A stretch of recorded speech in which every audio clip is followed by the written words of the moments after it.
Welcome to the Reading Nook. So here in this little segment on my channel is the Reading Nook, where we are reading A Cat's Chance in Hell by Sharon Hannaford at this moment in time. So make sure you've got your drinks and you're good to go. Without choking on your drinks, of course.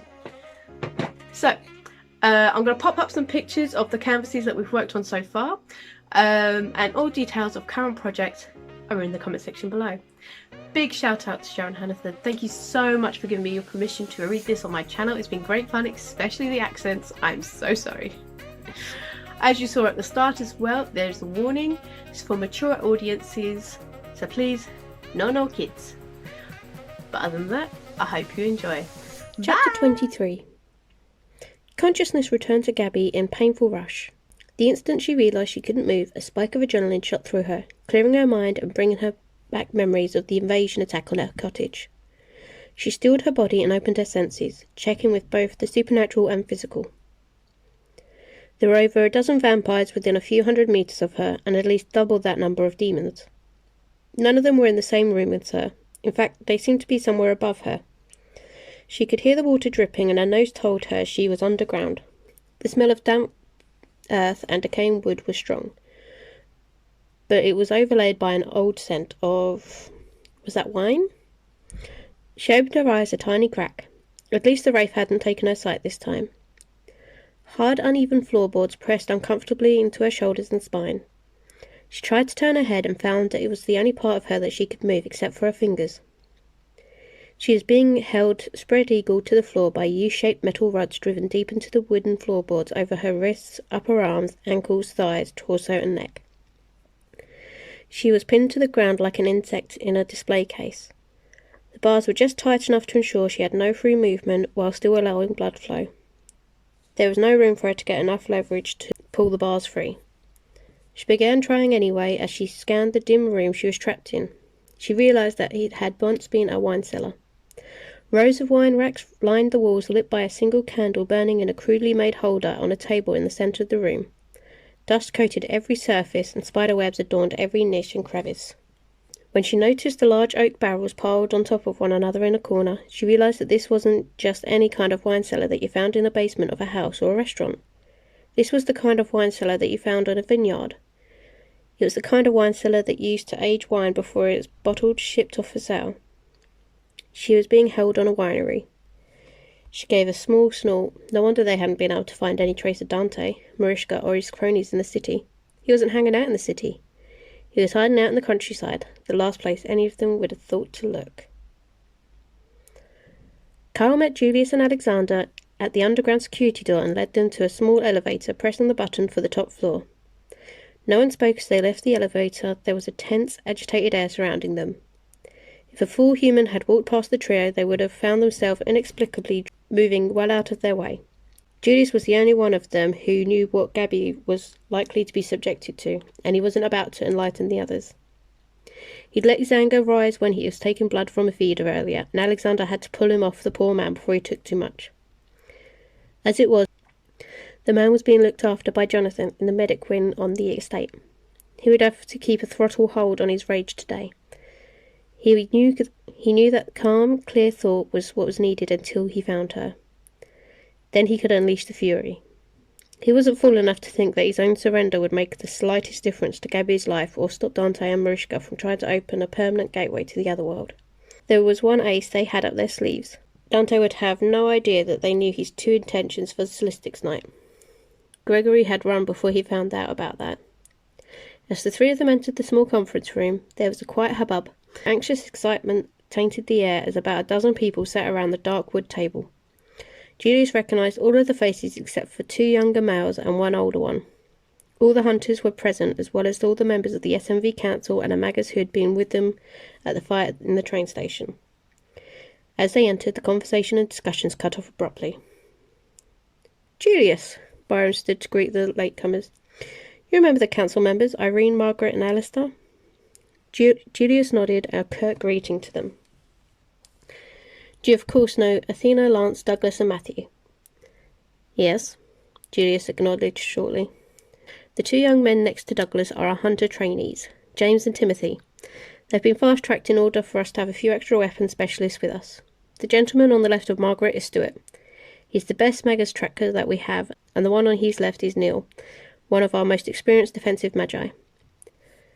Julius barely afforded them a nod. Is there anything to work with yet? Yes, replied Byron with a faint trace of hope in his tone. His reply brought Carl up short from his beeline to the catering table. What? Carl and Julius demanded at the same moment, with the same don't mess with me tone of voice. She was mentally keeping track of the vile, turbulent presence that she knew to be Dante, and realised he was moving closer to her.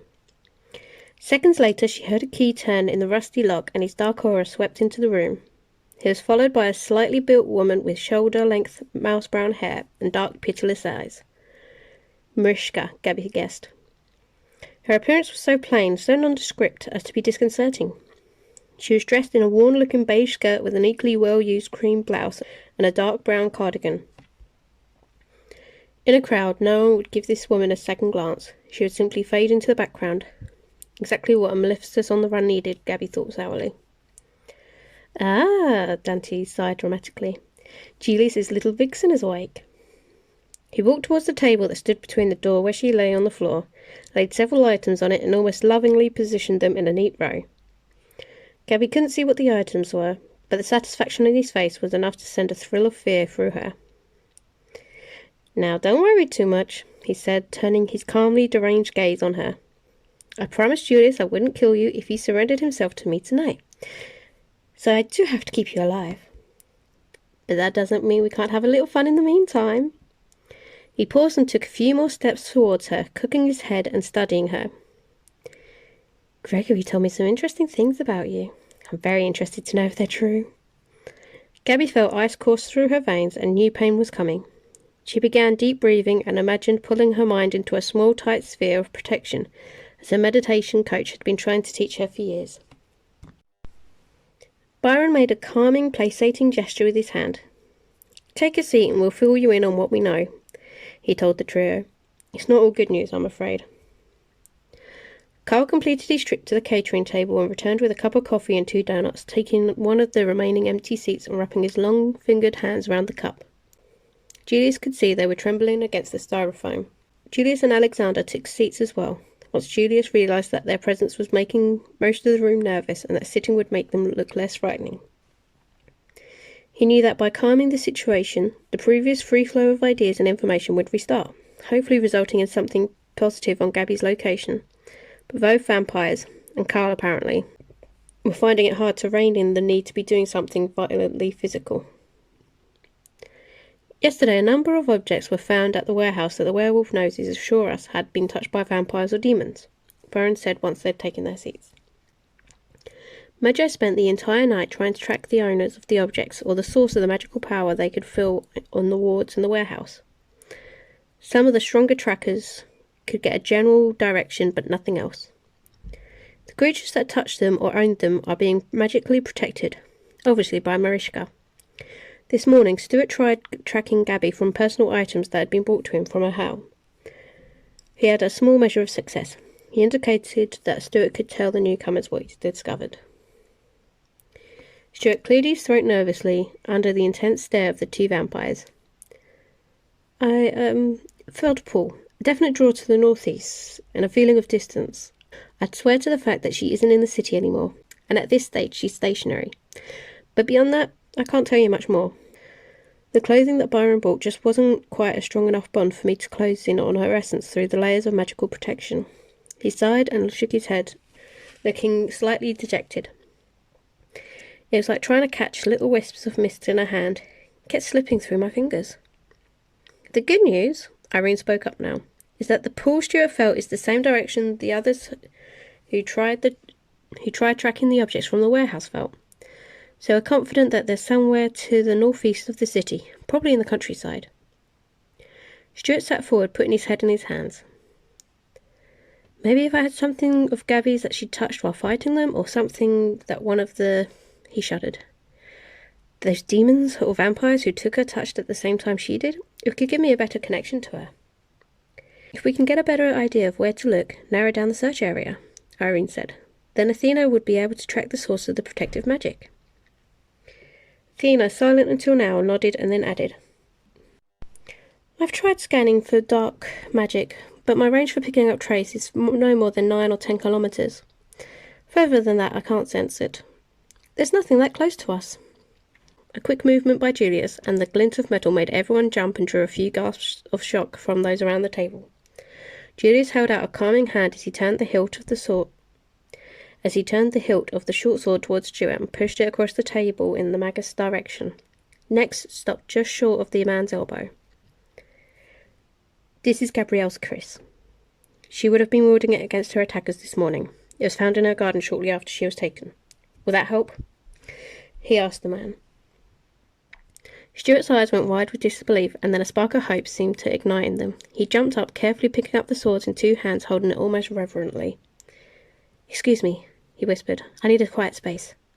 And with that, he rushed out the room.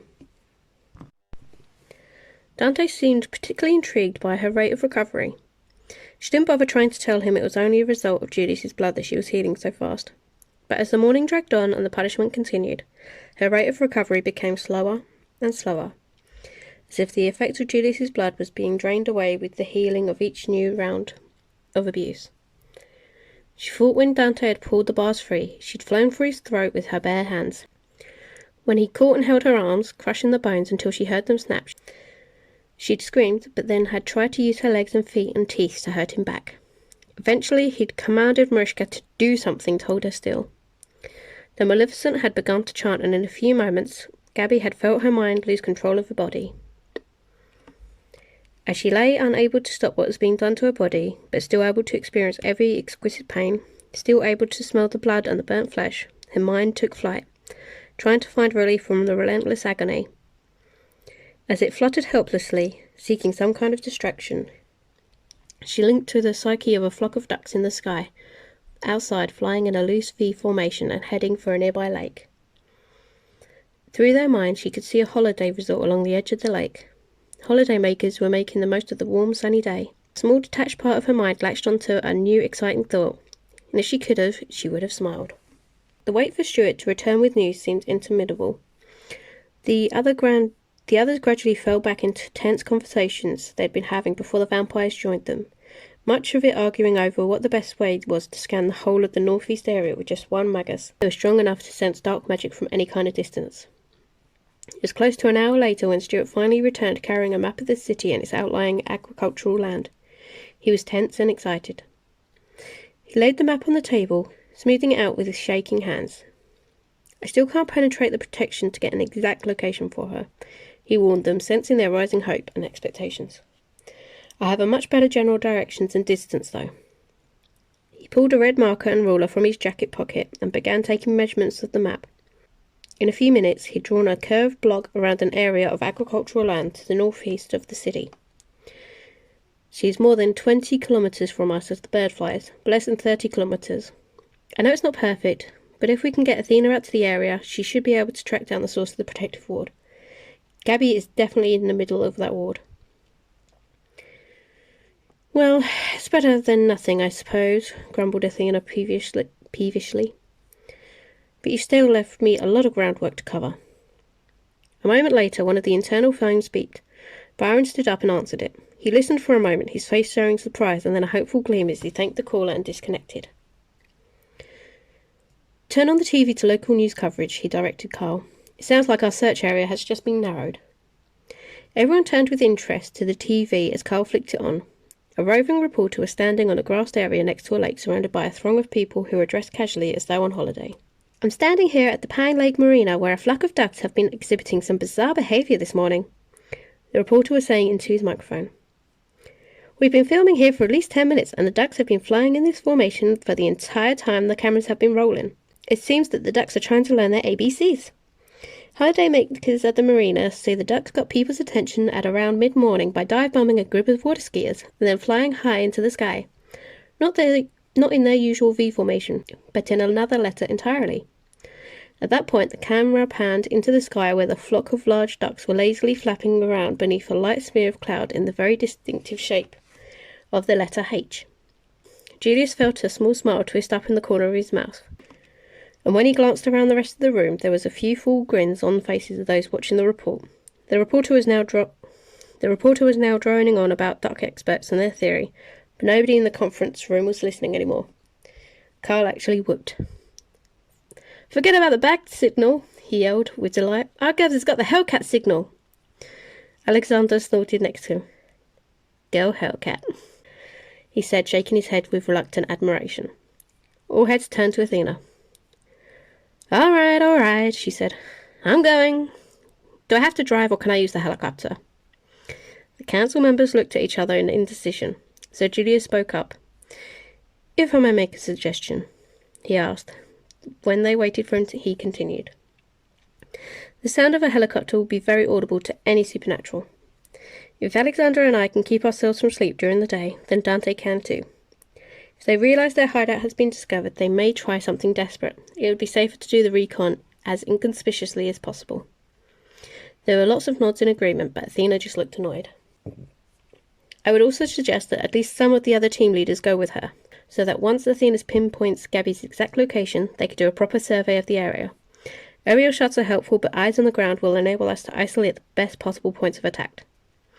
Julius's military training may have taken place over 2 centuries before, but certain things didn't change much over the years."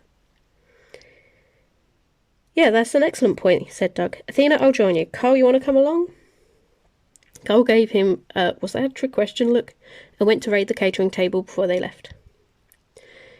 "Neil," Byron said to the older Magi standing quietly out into the fray, "I think you would be an asset on the trip in case Athena needs to call on extra power."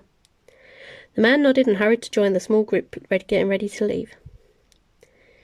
"Keep in contact to let us know your every move," Byron said to the departing team. "Kyle?" He waited until the wolf looked back at him. "Don't try anything stupid. We do this as a clean, strong, united attack. Gabby can hold out until the full contingent arrives." Kyle nodded, a little reluctantly, and turned to follow the others out. Gripping Julius's shoulder briefly on his way past, an ocean of unsaid things flowing between them.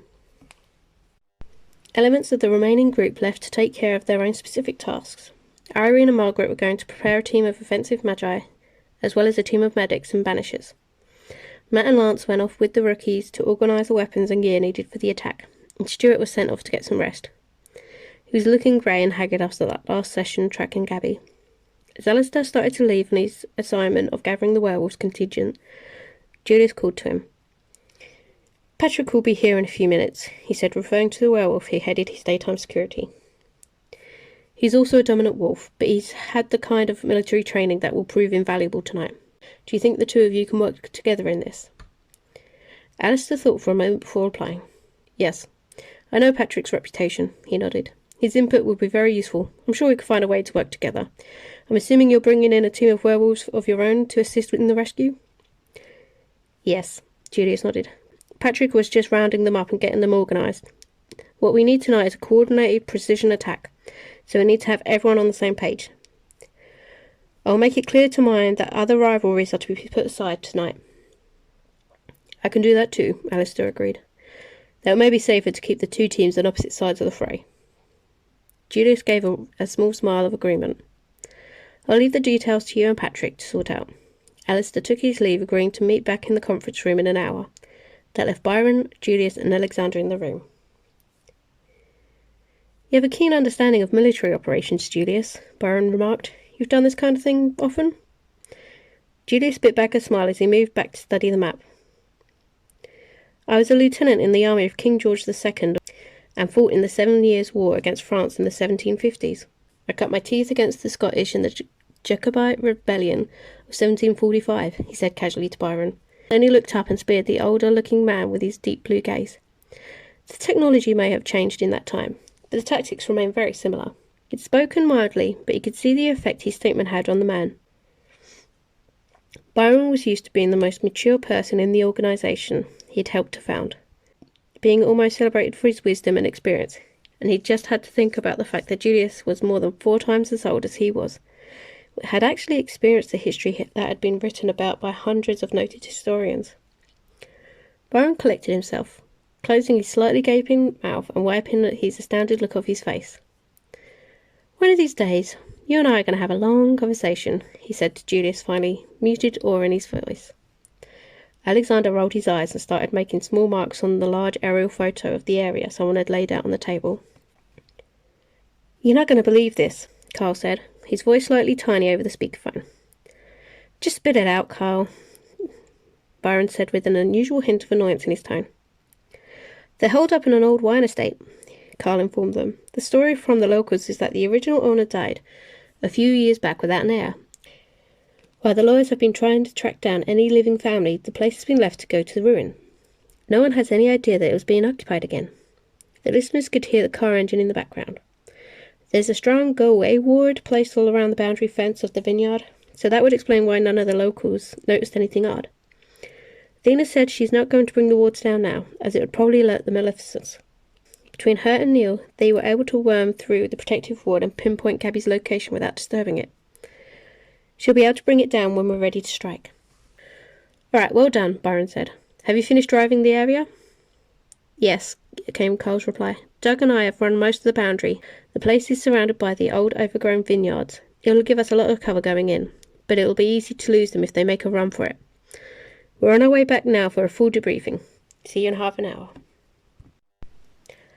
Dante and Mariska had given up their torture sometime after midday. Apparently they did have other things to do besides play with Gabby. She stopped healing at one point and Dante seemed to have grown bored with his sport.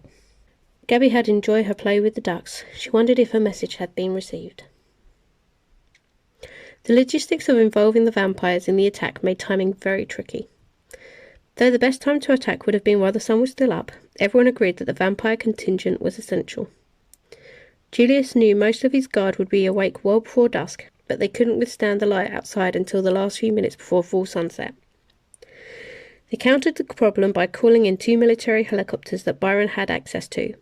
By using blackout on the windows, they could get 20 vampire guards to the vineyard at sunset. The first wave of the assault would commence the moment his guard could leave the helicopters. Athena knew Gabby was being held somewhere in the centre of the manor house, but the team hadn't been able to lay their hands on a copy of the blueprint of the house on such short notice. The advance team, who was responsible for ensuring Gabby's safe release, would be going in blind to the layout of the house. Kill teams and sweep teams were in place and ready. Medics and banishers were in position away from the main points of assault. As the dying light of the sun turned to burnt amber, a precision military-style assault descended on the decaying vineyard. 4 ranks surged into motion from different directions. Doug and Lance each led a large contingent of werewolves, coming in from the east and the west, the majority of them in their wolf form, but a few managed to keep their human shape and were armed with flamethrowers. The wolves were shaggy, coated and massive, their flanks reaching Doug and Lance's shoulders. Saliva dripped from their mouths and their strangely human eyes gleamed intent and battle-ready. 2 black-clothed magi brought up the rear of each group, like dark, silent ghosts. A smaller group moved in from the north, covering the rear of the buildings. The 2 rookies led this team, backed by some of the experienced SMV werewolves, shapeshifters and magi. Their main goal was to catch and eliminate anything trying to flee into the overgrown vines. Just as the sun touched the edge of the horizon, a deep thrumming filled the air, and the 4th team poured from the helicopters in a silent black turret, leaping out as the helicopters hovered 20 metres from the ground. 15 vampires in dark clothes, led by Liam and Nathan, landed lightly in the dust, drew their weapons and surged towards the front of the main building to meet the demons, ghouls and vampires pouring out of every door and window. A 5th team followed in the wake of the main attack. Julius, Alexander, Carl and Athena had only one purpose: find and free Gabby.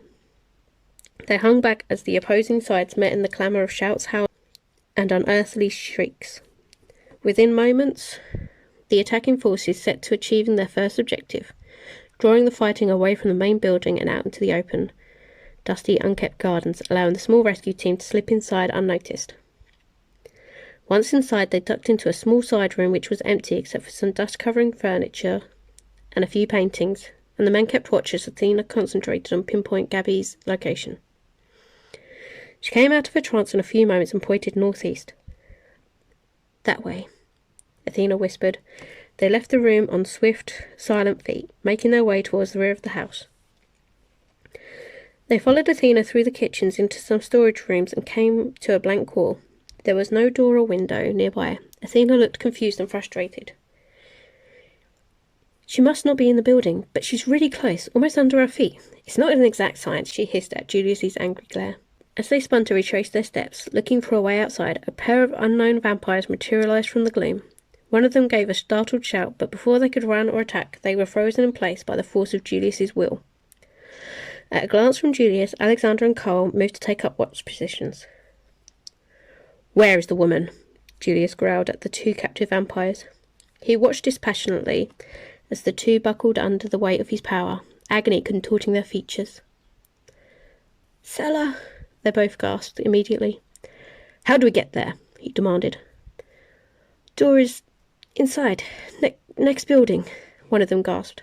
Julius didn't bother putting his next question into words, he simply exerted more pressure. Behind you, the other one shrieked. "There's a secret passageway. Open the cupboard." Julius eased the lash of his power and the two slumped forward on the ground as Carl hurried to open what appeared to be a door to a large built-in cupboard. When he opened it, a musty smell of old wine and oak barrels seeped out. Julius turned back to the other vampires, already recovering from their ordeal and dragging themselves to their knees. "Who is your sire?" he asked in a deadly voice. There was a short pause, and then defiance filled the eyes of one. "Dante, the king of demons," he spat at Julius. "No one can overcome him. He is our sire." At his words, the other vampire also straightened his spine, and his face took on a sneering insolence. The sneer was still on his face when Alexander's sword severed his head from his shoulder. A moment later, they could hear human voices coming from the far side of the kitchen. The SMV contingent was cleaning up from the rear, so the men sent Athena to join the newcomers before making their way through the dark underground passageway to the wine cellar. The far side of the passage tilted upward again as though it came out at ground level.